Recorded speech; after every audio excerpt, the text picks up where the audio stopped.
Saudações, senhores policiais ferroviários do Brasil, queridas pensionistas, nossos seguidores, apoiadores e todos aqueles que acompanham o desenrolar da questão Polícia Ferroviária Federal no âmbito do país.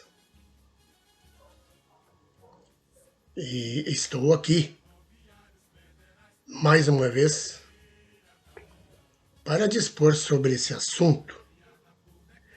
E esse assunto, sempre eu digo, deve ser, vamos dizer, abordado por quem tem conhecimento da causa. Pessoal? Me chamo Carlos Alves, estou presidente da Associação Nacional dos Policiais Ferroviários Federais, que ora então batalha, luta, junto à Suprema Corte, para que se faça justiça, tanto aos policiais ferroviários quanto à instituição plasmada no artigo 144, inciso 3º da Constituição Federal. Então, para abordarmos esse assunto e para ilustrar a nossa conversa, nossos argumentos, devo citar aqui o mandado de injunção de número 545 do ano de 2000, quando alguns policiais entraram com esse mandado pedindo reconhecimento dos policiais ferroviários, serem carreados então ao Ministério da Justiça, como bem determina a Constituição Federal. Não foi conhecido pelo titular, pelo ministro, o relator, e ele, além de não conhecer o mandado, ele dispôs ali uma opinião que para nós não serve como paradigma ou até como jurisprudência para o tribunal, porque foi apenas uma opinião com completo desconhecimento da causa, Polícia Ferroviária. Vamos dizer que ele não dispôs inteiramente sobre o assunto porque não teria sido informado amplamente sobre a questão. Bem, a Polícia Ferroviária Federal, ela veio trabalhando desde a sua criação, em 1852, pelo governo imperial, então, Dom Pedro II, que 5 anos depois ele, através do Decreto-Lei 1930, ele então ativou todo o regulamento sobre o policiamento nas ferrovias federais. Desde aquele tempo, como foi conhecida a lei de criação da Polícia Ferroviária, a Polícia dos Caminhos de Ferro, era a lei da garantia de juros. Então, o governo recolhia 5% de toda a exploração das ferrovias. E com essa porcentagem, poderia ser ali, então, abatido o pagamento dos policiais ferroviários ou dos caminhos de ferro. E seguiu-se assim toda a sua trajetória. Então, para seguir o nosso comentário, antes da criação da Rede Ferroviária Federal, que se tratava de uma empresa em regime especial, pois tinha 100% pertencente à União, do seu capital. Então ela tinha poder para pagar os policiais através dos cofres públicos, como também arrecadar dinheiro dos transportes, aluguéis de vagões, fretamentos e passageiros. Então, naquela época, a gente tem que levar em conta que a nossa administração pública era um pouco arcaica, vinha se modernizando, se atualizando. A Polícia Ferroviária estava vinculada, antes de 1960, ela estava vinculada ao Ministério do Interior e da Justiça, de Aviação e Obras Públicas. Então, com a criação da Rede Ferroviária Federal, que encampou o transporte ferroviário em todo o país, uma empresa pública federal de transporte,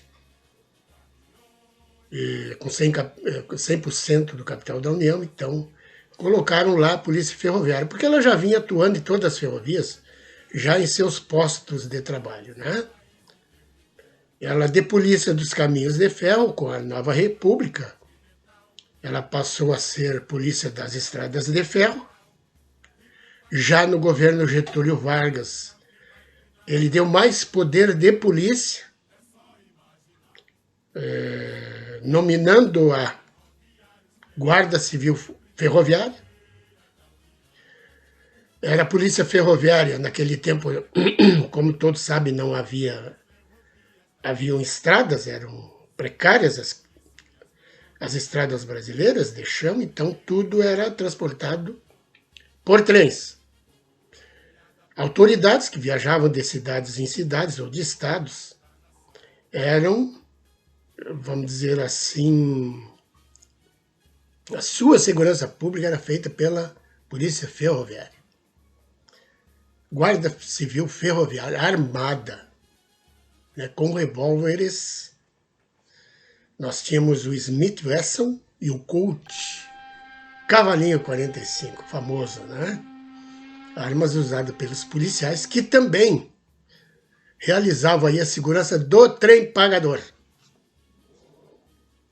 Transportavam-se malotes de dinheiro para os bancos. Quem fazia a segurança era a Polícia Ferroviária, Guarda Civil Ferroviária.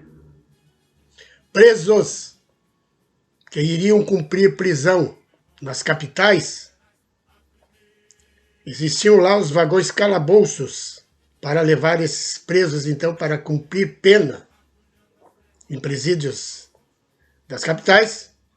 Eram os policiais ferroviários que faziam a escolta.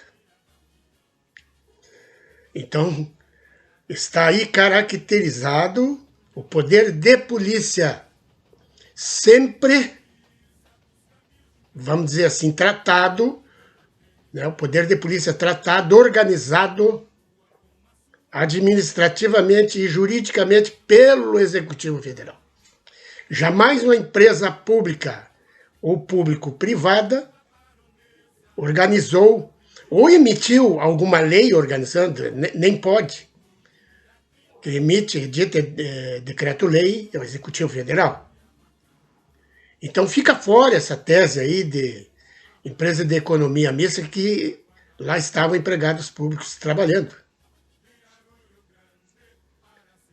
Com o advento, então, da Rede Ferroviária Federal e o governo militar, a polícia, então, se tornou uma polícia estratégica. Por que estratégica? Vou ler aqui para os senhores. Governo militar. Os policiais lá usavam armamentos, já com a escopeta 12, a Puma 38, a submetralhadora INA, além de revólveres, né, Taurus e o Rossi, armamento pesado da Polícia Ferroviária. Com o advento, então, das ferrovias chegando até as fronteiras, existiam lá os parques de estacionamentos, aduanas, precisava de uma polícia para realizar a fiscalização e guarda na segurança das cargas, tanto nas fronteiras como sem trajeto até o destino. Lá estava a Polícia Ferroviária armada, protegendo. Então esse armamento, nós temos aí os portes federais, que nós apresentamos até diante da Suprema Corte, eram autorizados lá pelo Ministério da Justiça, administração direta. A atividade corria em serviço público federal, envolvia policiamento ferroviário, proteção armada de patrimônio e passageiros e atuação em área estratégica de transportes. Né? Áreas estratégicas eram transportes, rodovias, hidrovias, portos, aeroportos.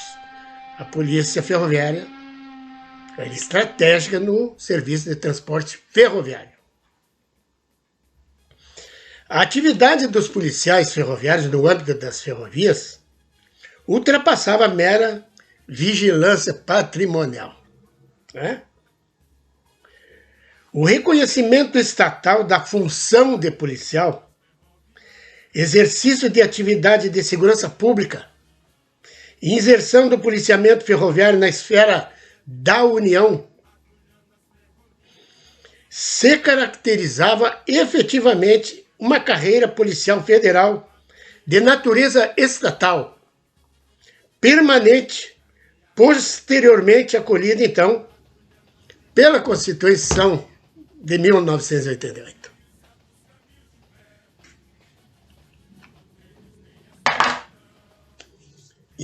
Então entendeu o Constituinte que a Polícia Ferroviária, anteriormente vinculada ao Ministério de Aviações e Obras Públicas, passou então para a esfera da Rede Ferroviária Federal, que lá tinha 18 superintendências em todo o Brasil. Cada superintendência tinha um comandante da polícia, tinha o departamento e o comandante. Quem era o comandante? Era um coronel do Exército, da reserva, indicado pelo governo. Aí caracteriza a gerência do Executivo sobre a polícia. E não a empresa público-privada, como bem disse o juiz lá, né? Como eu já disse, empresa pública não edita decreto, nem lei. Né? Então, no governo militar, a polícia com mais poder de polícia, em 1975, através da resolução presidencial 154, editada pelo presidente Ernesto Geisel, instituiu o concurso público para o ingresso na Polícia Ferroviária. Deveria se submeter os candidatos a provas e títulos, a treinamento na Escola de Polícia no Rio de Janeiro, manuseio de arma, tiro, né? Legislação, e depois de formados, então eles ingressavam no cargo de policial ferroviário. Então está aí sem dúvida, né, que o governo é quem geria uma polícia de Estado. Em 1967, através de 2 decretos-leis, o de número 2089 e o 51.813, no capítulo 22, disposições policiais, está lá então toda a regulamentação da polícia, para seguir então com as suas atividades de policiamento ostensivo, repressivo e preventivo nas ferrovias federais. E disse mais, as ferrovias federais nunca estiveram, vamos dizer assim, sob a tutela de polícia comum, e sempre de uma polícia especializada, que era a Polícia Ferroviária. Então chegamos à Constituição de 1988, com os decretos-leis editados pelo governo, o concurso público, seleção pública, né, elaborado, instituído pelo governo federal. Chegamos à Constituição, onde o inciso 3º diz o seguinte: Polícia Ferroviária Federal, órgão permanente destinado ao policiamento ostensivo das ferrovias federais.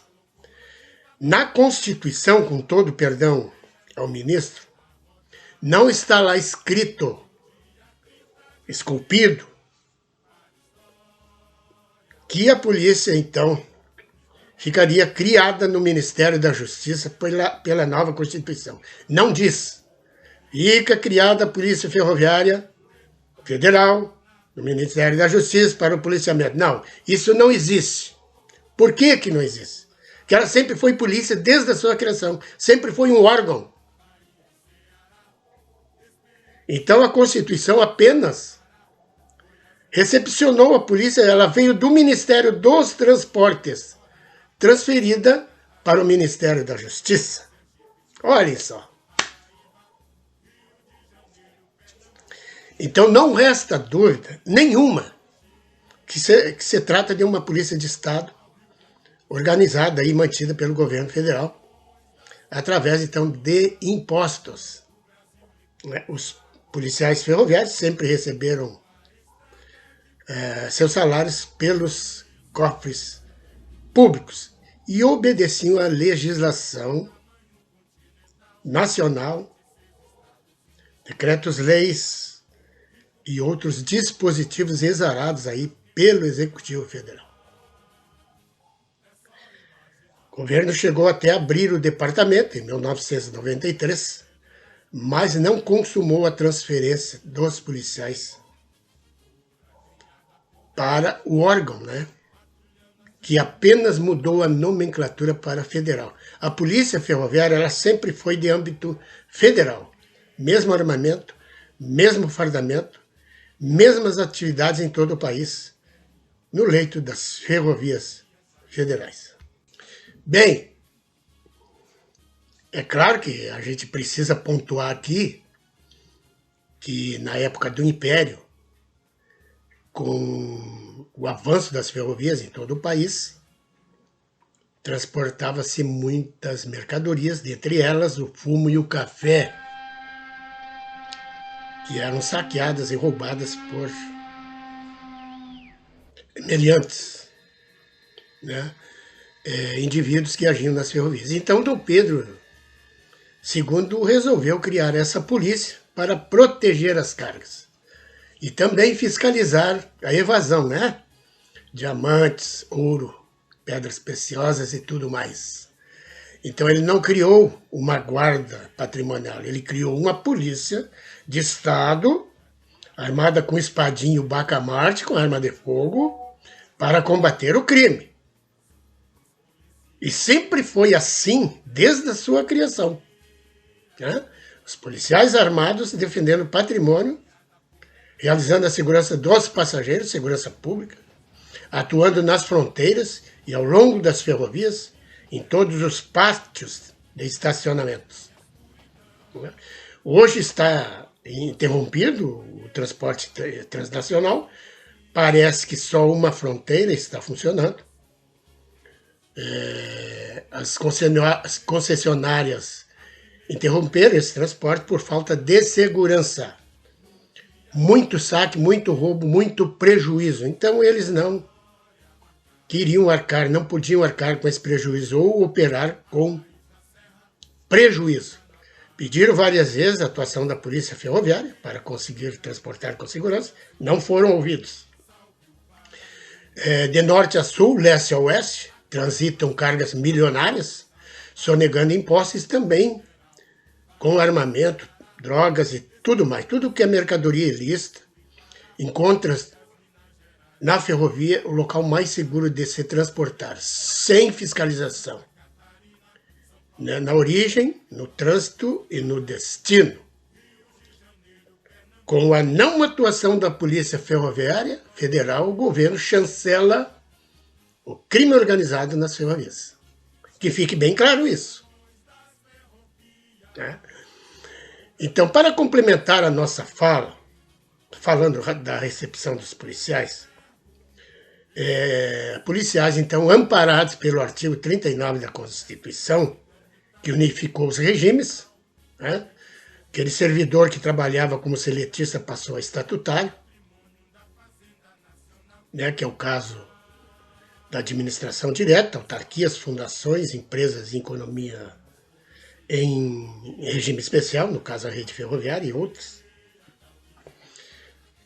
deveria então sofrer aí a transposição de modelos. Né? Aqueles que prestaram concurso, então, está lá no ADCT 19, dos atos das transitórios, né? Está lá então dizendo, fazendo um favor para aqueles que não prestaram concurso, né? Foram beneficiados com a permanência no cargo, estabilização no cargo, né? Cargo antigo, salário antigo. E aqueles concursados, no caso os policiais, então teriam o benefício aí de todas as prerrogativas dos novos cargos, que devia ser regularizado então pelo governo federal. Cargos e salários, né? A Polícia Ferroviária, então, ela detém todo um arcabouço que apenas o governo precisa abrir o departamento, colocar lá o diretor, estruturar a polícia e seguir trabalhando, porque ela já tem todo um conjunto normativo, né, que pode ser usado aí, encontra-se vigente, para o funcionamento dessa polícia.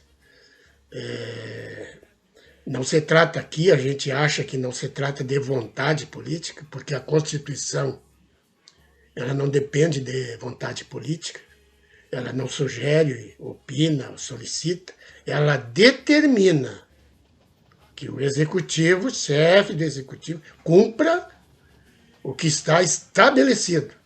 É obrigação, não é, né, vamos dizer assim, não é o que o governo acha ou não acha de fazer. Né? Não, ele tem que cumprir o que está estabelecido. É obrigação, não é favor. Certo, pessoal? Então a Polícia Ferroviária Federal está aí, devidamente amparada. Esse breve comentário aqui que eu faço pode chegar até as autoridades. Né? A gente aqui não faz nada achando, não se trata de achismo, trata-se do que está estabelecido por lei, e as leis estão acima de todos nós, né? Inclusive dos operadores do direito das mais altas cortes. A lei está acima de todos, é preciso que sejam respeitadas e cumpridas, inclusive a nossa Constituição. Né, pessoal? Então está aí o comentário que eu fiz sobre essa Polícia Ferroviária Federal, que ora encontra sob júdice. Nós estamos aguardando que a nossa Suprema Corte do país ela faça justiça, cumpra a sua obrigação, analise o que eu falei, analise o que o Ministério Público pede e se debruce sobre o que o Ministério Público coloca toda a argumentação, né, diante daquela corte. Né? Ela deve a prestação jurisdicional. São servidores públicos que devem observar aquele que busca, né, a nossa justiça para dirimir qualquer dúvida. Né? Então, vamos ficar aqui aguardando na fé que tudo se resolva dentro estritamente da Constituição e que justiça seja feita. Muito obrigado e até uma outra oportunidade.